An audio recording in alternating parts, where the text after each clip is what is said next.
বাঙালির ওপরে এক সার্বিক আক্রমণ নামিয়ে এনেছে বিজেপি।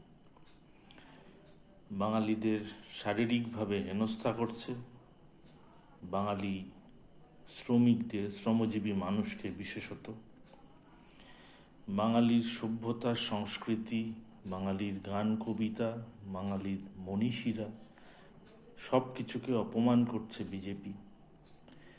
বাংলার উন্নয়নকে স্তব্ধ করে দিয়েছে বিজেপি। বাংলার সরকারকে স্তব্ধ করে দিয়ে বাংলায় বকলমে রাষ্ট্রপতির শাসন চালাচ্ছে বিজেপি। বাংলার মানুষের ভোটাধিকার কেড়ে নেওয়ার চক্রান্ত করছে বিজেপি তার সংস্থা ইলেকশন কমিশনের মাধ্যমে। শুধু ভোটাধিকার কেড়ে নিচ্ছে তা নয়, ভোটাধিকার কেড়ে নেওয়ার মাধ্যমে তাদের অন্যান্য সমস্ত অধিকার কেড়ে নেওয়ার চক্রান্ত করছে।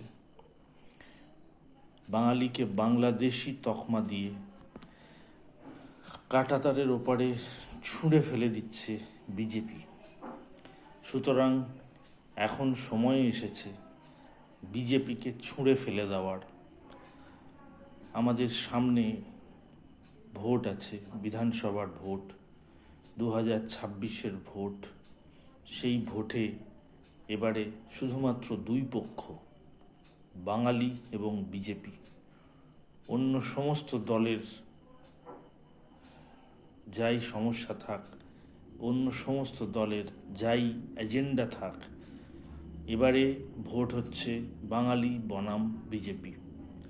সেই ভোটে এবারে বিজেপিকে ছুঁড়ে ফেলে দিতে হবে। যেমন করে তারা বাঙালির বিরুদ্ধে চক্রান্ত করে বাঙালিকে ছুঁড়ে ফেলে দেওয়ার চেষ্টা করছে, বাঙালিকে দমন করার চেষ্টা করছে, ঠিক তেমনভাবে বিজেপিকেও এবারের ভোটে পায়ে পিষে দিতে হবে, বিজেপিকে ছুঁড়ে ফেলে দিতে হবে। এই ভোটে বাঙালি বিজেপিকে বুঝে নেবে।